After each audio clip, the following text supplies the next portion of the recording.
The 50th floor of the Maxwell Enterprises building in Manhattan was a fortress of glass and cold steel. Henry Maxwell, the 34-year-old CFO, stood by the floor-to-ceiling window, staring at the winter sunset. To the outside world, Henry was the man who had everything: power, a sharp mind for acquisitions, and a beautiful wife, Isabella. But inside the office, the silence was deafening. 5 years ago, Henry had signed a contract. It wasn't a merger or a stock purchase. It was a marriage certificate. His father's will had been explicit: marry a woman of social standing or lose the chairmanship. Isabella, a socialite with a family name that opened doors, needed the Maxwell fortune to settle her brother's gambling debts. They had lived as polite strangers ever since. "The gala is at 8, Henry. Don't be late. My father expects us to look the part," Isabella said, leaning against the doorframe. She didn't enter. She never did. "I'll be there, Isabella. Just finishing the quarterly projections," Henry replied without turning around. "Good. And remember, the press will be there. Try to look like you actually enjoy my company for once." She left, the click of her heels echoing down the marble hallway. Henry felt a weight in his chest that no amount of money could alleviate. He grabbed his wool coat and decided to walk. He needed to feel the biting cold of the New York winter to remind himself he was still alive. He walked past the luxury boutiques of Fifth Avenue, but as he moved toward the fringes of Central Park, the scenery changed. The glitz faded into the gray reality of the city's forgotten. Near a steam vent by an old subway entrance, he saw her. A woman, no older than 28, wrapped in a thin, tattered blanket. She was shielding a small bundle in her arms. A child, perhaps 4 years old, shivering in his sleep. Her eyes weren't filled with the usual desperation Henry saw in the city. They were filled with a fierce, protective fire. He stopped. For the first time in 5 years, Henry Maxwell felt a genuine spark of curiosity. He reached into his pocket, intending to give her a $100 bill and walk away. But something about the way she tilted her head, refusing to look down in shame, made him pause. "It's too cold for a child to be out here," Henry said, his voice sounding foreign to his own ears. The woman looked up. Her face was smudged with dirt, but her features were striking. "I'm aware of the temperature, sir, but the shelter is full, and the vents are the only warmth we have." "What's his name?" Henry asked, gesturing to the boy. "Leo," she whispered. "And I'm Elena." Henry looked at his expensive watch. The gala started in an hour. He looked at Elena's blue-tinged fingers. In that moment, the glass cage of his life felt like it was finally cracking. Henry didn't go to the gala. Instead, he hailed a black car and took Elena and Leo to a quiet diner in Hell's Kitchen. He watched as Elena carefully fed Leo a bowl of warm soup, taking only small sips for herself until she was sure the boy was full. "Why are you doing this?" Elena asked, her eyes searching Henry's face. "Men like you don't usually see people like us." "I'm not sure I see anyone lately, Elena," Henry admitted. "I live in a world where everything is a transaction. I saw you, and for a second, I realized I couldn't remember the last time I did something that wasn't part of a contract." Elena told him her story. She had been a music teacher in Ohio until her husband died in a workplace accident. The company had fought the insurance claim, leaving her with nothing but legal fees. She had come to New York hoping for a fresh start, but a stolen purse and a missed payment had spiraled into homelessness. "I'm not a charity case," she said firmly. "I just need a break. 1 week of stability to get a job, and I'll be back on my feet." Henry looked at his phone. It was vibrating incessantly. Isabella, his father-in-law, the PR team. He ignored them all. He looked at Leo, who had fallen asleep against Elena's shoulder. His small face finally relaxed. "I have an apartment," Henry said. "Not the one I share with my wife. A secondary unit I use for late nights at the office. It's empty. Stay there. Just for a few days." "I can't pay you," she said. "Don't. Just stay warm." He dropped them off at the luxury apartment near Columbus Circle. As he watched the elevator doors close on Elena's stunned face, Henry felt a rush of adrenaline. He was breaking the rules of his carefully curated life. But as he walked back into the cold night, the image of Isabella's cold, calculating eyes flashed in his mind. He knew that by helping Elena, he was declaring a silent war on the life he had built. The next morning, the confrontation Henry expected arrived. Isabella was sitting in his home office, a newspaper spread across the desk. There were no photos of him with another woman, but there were photos of him missing the gala. Empty chairs next to Isabella that spoke volumes to the elite. "Where were you, Henry? My father was humiliated," she hissed. "I took a walk. I needed air," Henry said, pouring himself a coffee. "A walk? For 6 hours? You weren't at the club, you weren't at the gym. People are talking. They think there's a mistress." Henry laughed, a dry, hollow sound. "A mistress? Isabella, we haven't shared a bed in 3 years. If I had a mistress, it would be the most honest thing about this marriage. Don't get poetic with me. This fake marriage, as you call it, is what keeps your company's stock stable. If we divorce before the 5-year mark is fully cleared by the board's audit next month, you lose the CEO transition. Is that what you want?" "I want to feel like a human being," Henry snapped. He left the house before she could respond. His feet took him straight to the Columbus Circle apartment. He found Elena in the kitchen, her hair washed and tied back.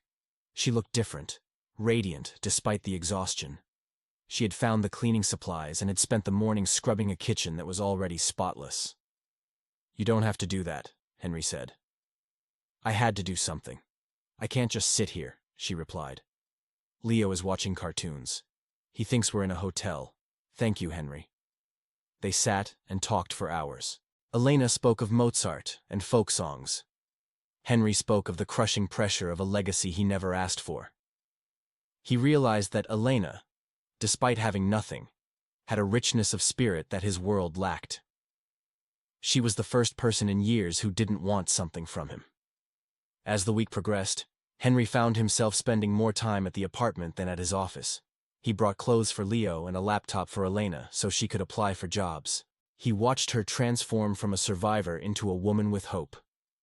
However, the world of the wealthy is small. Isabella had hired a private investigator the moment Henry started acting strangely. On a rainy Tuesday, Henry was leaving the apartment when a flash went off from a parked car across the street. He froze. He knew what that meant. In New York, a photo was a weapon. That evening, he arrived at his main residence to find Isabella holding a tablet.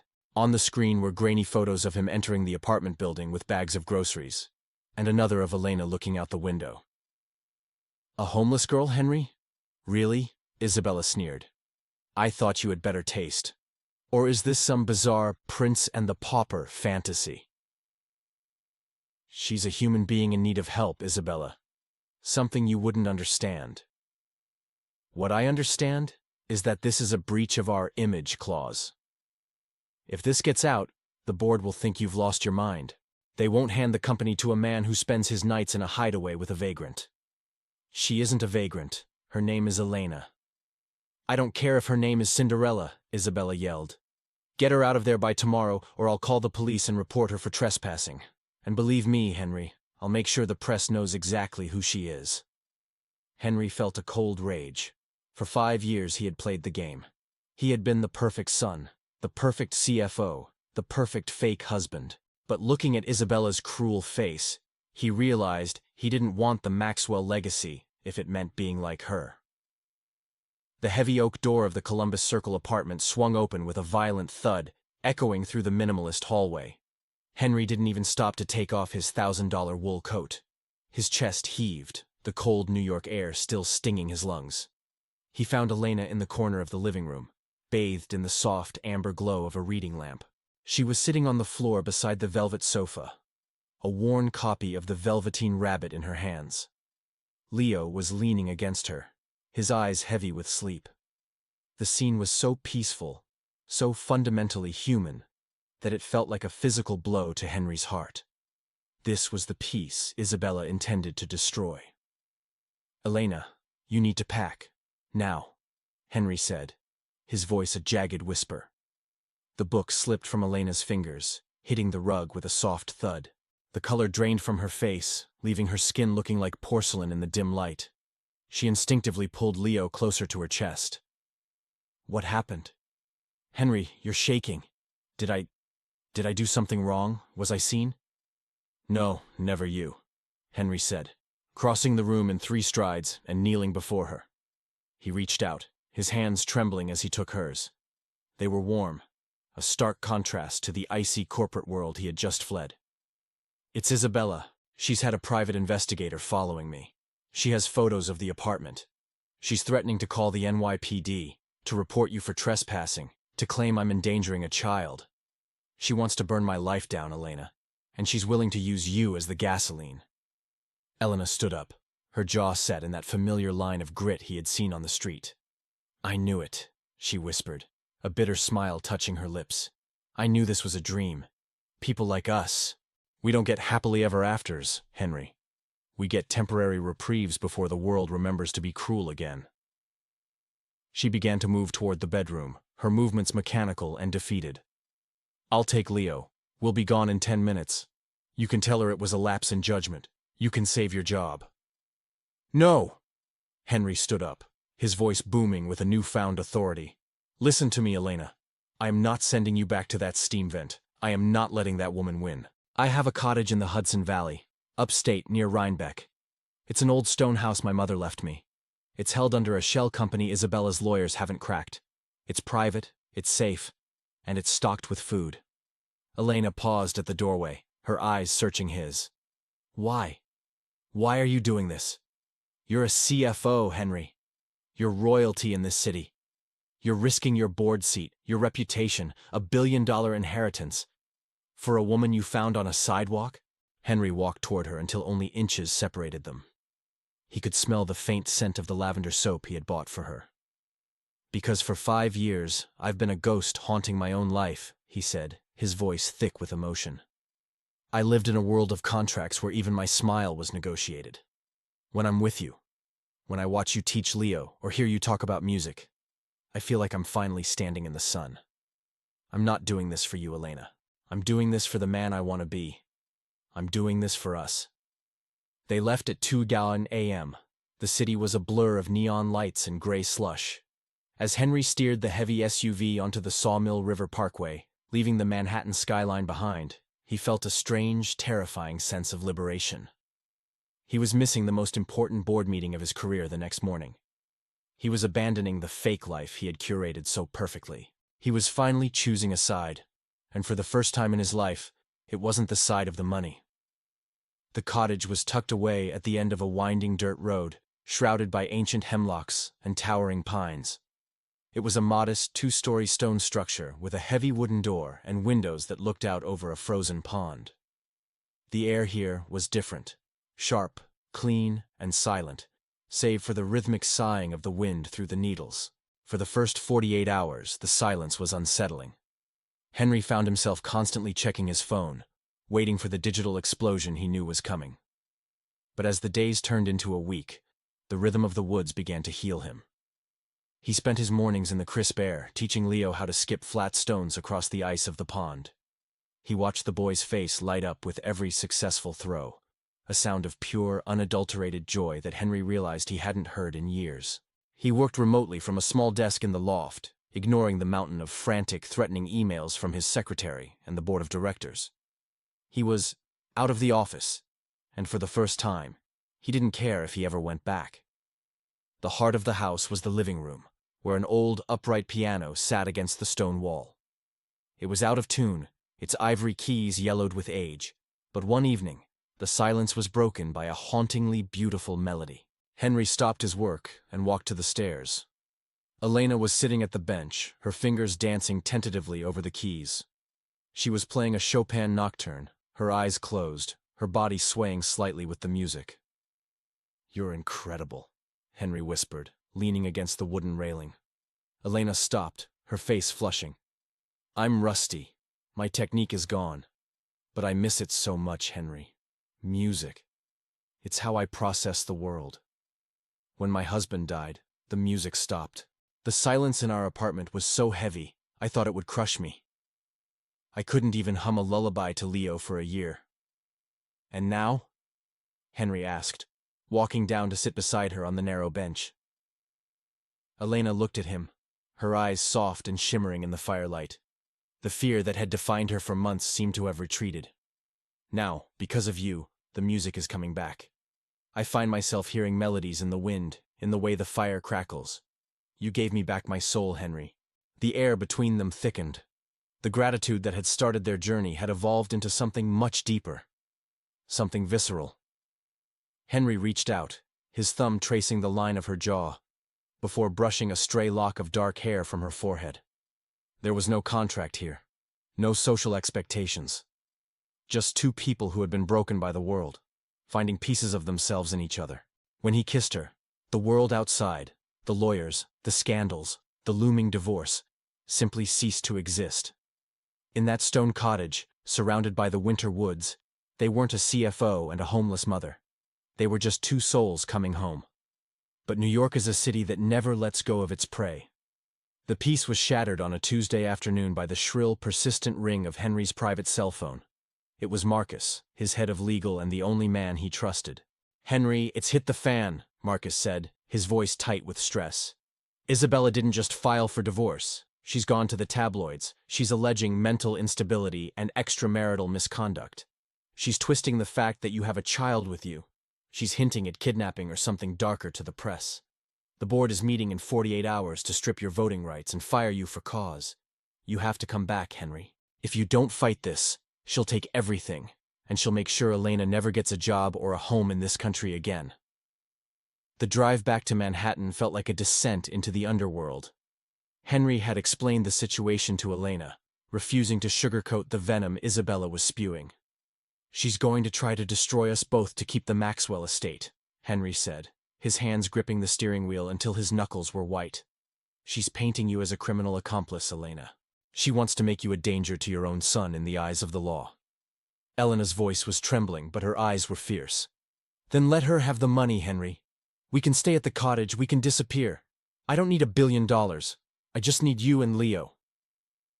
"It's not just about the money anymore," Henry replied, his voice low and dangerous. "If I let her win this way, she'll use her father's influence to ensure the police never stop hounding you. She'll put you in a cage just to spite me. I have to go back and end this legally. I have to prove our marriage was a sham from the first signature. I have to tell the truth." "But your father's will. You'll lose your legacy," she whispered. "To hell with the legacy," Henry snapped, though not at her. "I'd rather be a man with nothing and keep my honor than be a CEO who sold his soul to a woman who views people as assets. I'm done playing her game." When they reached the city, the media circus was already in full swing. "Maxwell's CFO gone rogue?" The digital billboards in Times Square screamed. Paparazzi were camped outside his penthouse, so he tucked Elena and Leo into a secure hotel under Marcus's name. The next morning, Henry walked into the Maxwell Enterprises boardroom. The air was thick with the smell of expensive cologne and judgment. The 20 board members, men who had known his father for 40 years, looked at him as if he were a ghost.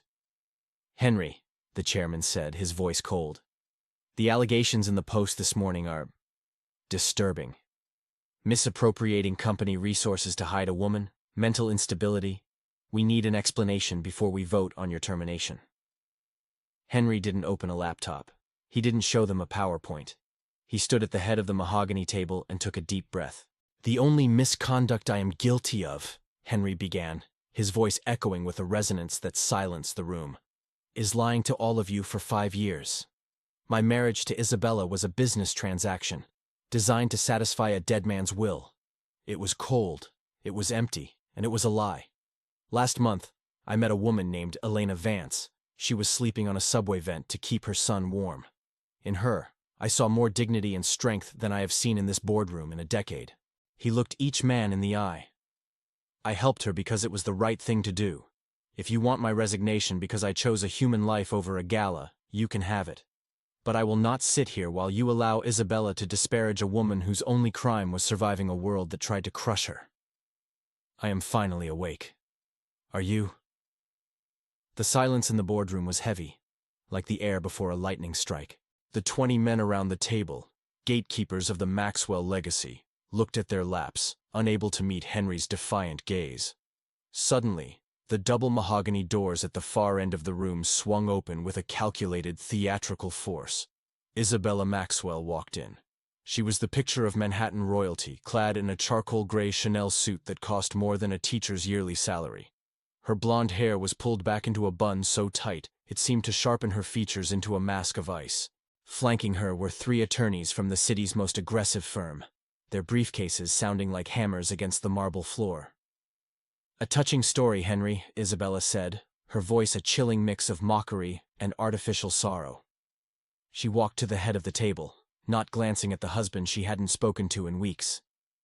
"But the Maxwell board doesn't run on bedtime stories or sentimental charity. The contract we both signed 5 years ago is the only reality that matters here." She leaned over the table, placing her gloved hands on the polished wood. "You breached the image and fidelity clause of our marriage agreement, Henry, by harboring a person of questionable background and neglecting your duties for this mission of mercy. You have triggered the forfeiture clause in your father's final testament. You aren't just resigning today, you are leaving with nothing.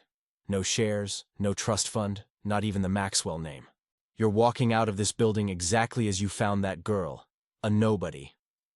The board members shifted uncomfortably. The chairman cleared his throat. "Henry, if this goes to court, the scandal alone will tank our Q4 projections.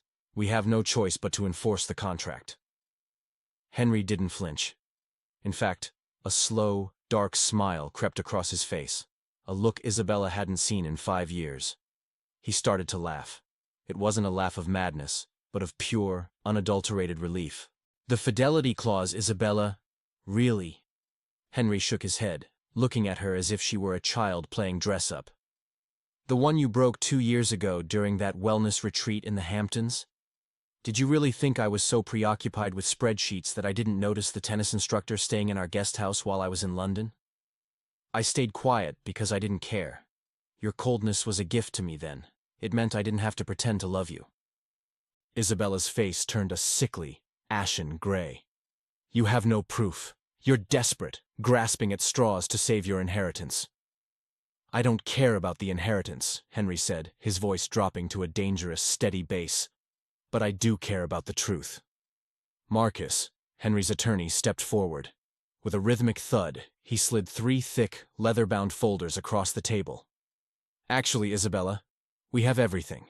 High-resolution surveillance from the Mandarin Oriental, credit card receipts, and bank statements showing you transferred over $2 million in consultation fees to a shell company in the Cayman Islands, a company owned by Mr. Henderson, your instructor.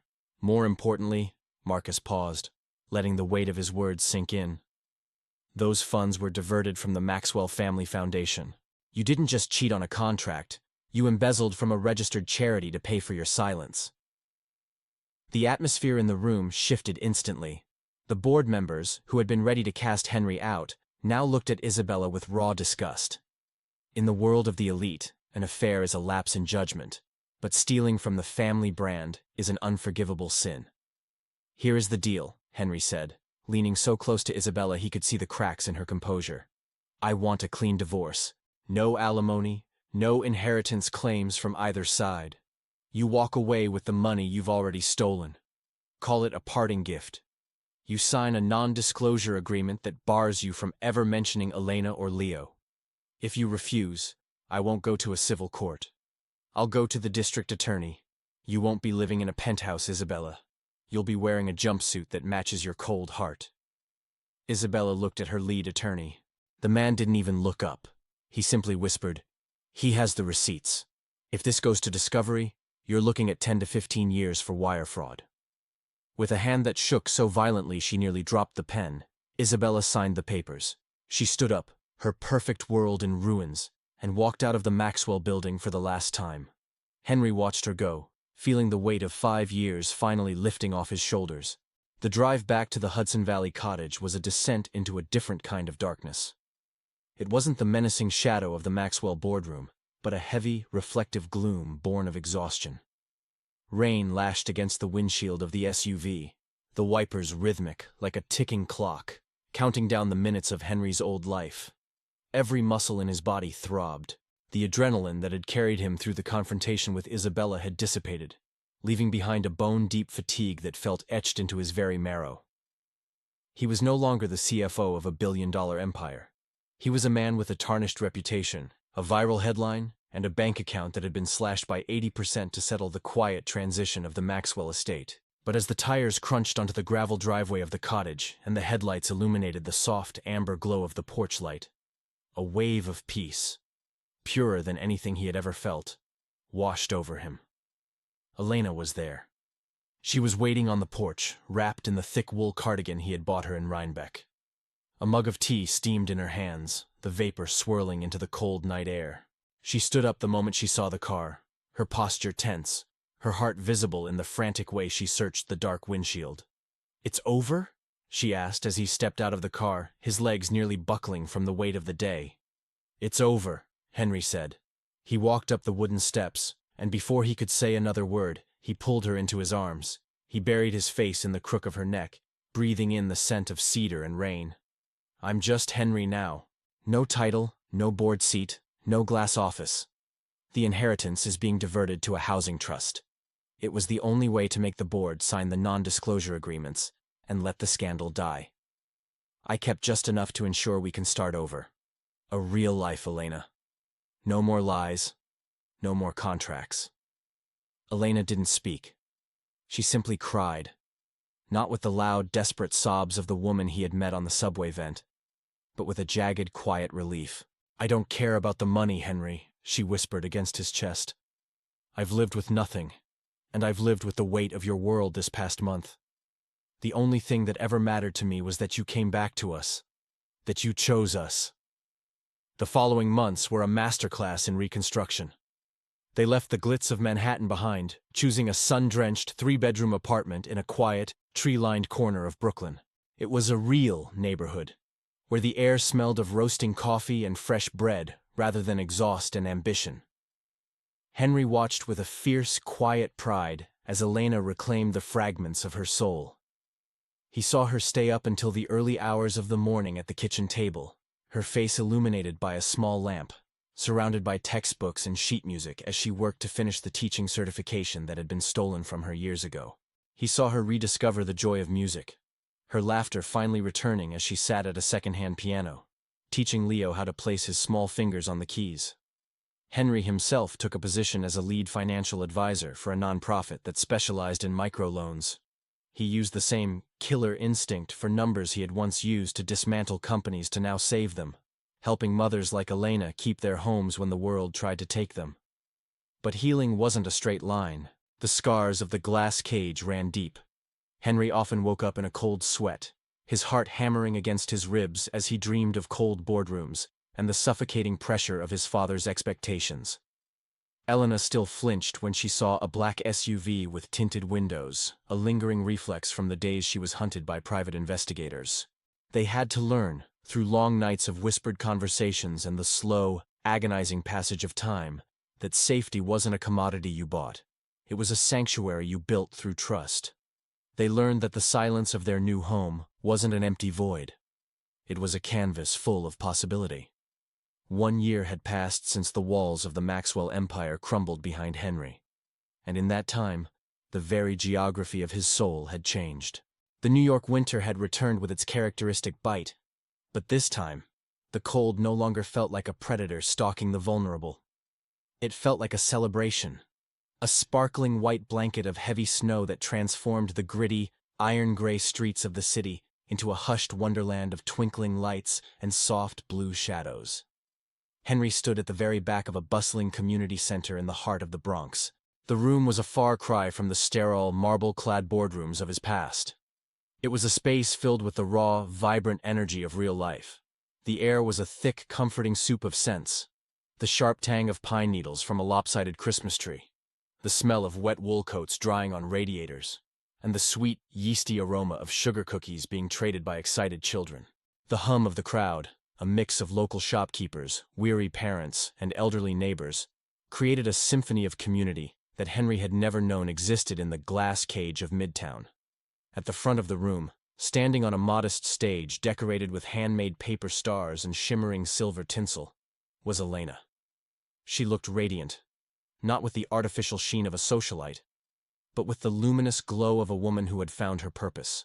Her dark hair flowed freely over her shoulders, catching the light of the flickering stage lamps. Her eyes, once clouded by the gray fog of survival and the constant fear of the next cold night, now burned with a steady, fierce fire. She had become the director of the neighborhood's first youth choir, a program she had painstakingly built from nothing but passion and a few donated sheet music books. As she raised her baton, a profound, reverent hush fell over the room.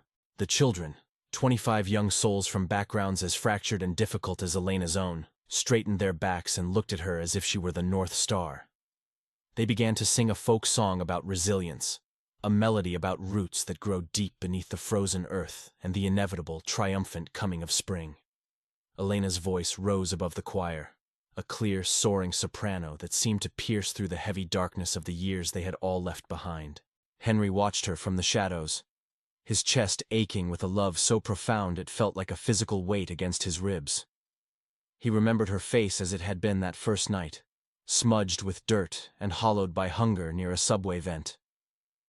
He saw her now, the leader, the healer, the loudest and most beautiful voice in the room. This was the woman the elite had tried to discard as trash, and here she was, the very heartbeat of a community.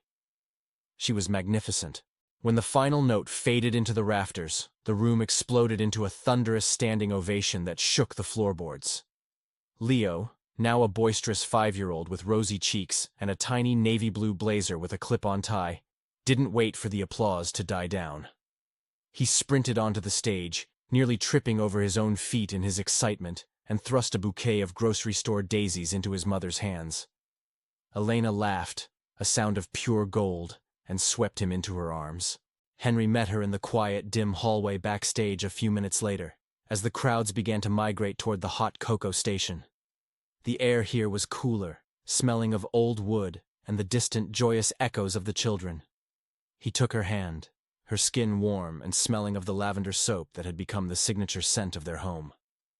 "Elena," Henry said, his voice thick with an emotion he no longer tried to suppress or negotiate. He reached into his pocket and pulled out a small navy blue velvet box. This wasn't a business transaction to satisfy a dead man's will. There were no lawyers present to review the fine print, no PR teams to witness the image of the moment, and no billion-dollar inheritance at stake. 5 years ago, I signed a marriage contract because I was a coward who was afraid of being alone, Henry said, looking directly into her eyes, seeing his entire future reflected in them. I thought money and status were the only things that could protect me. Then I met you on that subway vent, and you showed me that the only real walls in this world are the ones we build to keep ourselves from being loved. I don't have a Maxwell empire to offer you anymore, Elena. I just have my heart, and a promise that as long as I draw breath, you and Leo will never have to be cold again. Will you marry me? For real this time? Without the contracts? Without the lies? Elena looked down at the ring. A simple, elegant gold band that caught the flickering light of the hallway. And then she looked back at Henry. She saw the man who had walked away from a kingdom of glass to stand in a drafty community center in the Bronx. She saw the man who had traded his legacy for her dignity. "Yes," she whispered, the word hitching in her throat as tears of joy finally broke free. 1,000 times, yes. They didn't have a grand televised wedding at St. Patrick's Cathedral with a guest list of senators and CEOs. Instead, they got married in the same small corner of Central Park, where they had first shared a humble bowl of soup on a park bench. They were surrounded by the music teachers, the shopkeepers, and the new friends they had made in their smaller, more beautiful life. As they walked through the city that evening, the snow falling in heavy, silent flakes, Henry looked up at the Manhattan skyline. The Maxwell Enterprises building was visible in the far distance, a cold, sharp needle of glass and steel piercing the winter clouds. From where he stood now, holding Elena's hand and watching Leo try to catch snowflakes on his tongue, the building looked tiny. It looked insignificant. It looked like a tomb he had successfully escaped. The fake marriage was a ghost of a life he no longer recognized. The homeless mom was now the soul of a neighborhood, and the light of his world. And Henry? As he pulled his family close against the New York winter, he knew he had finally found the only wealth that mattered. The music had come back, and this time, the song was theirs alone to keep. They were no longer survivors. They were finally, truly alive.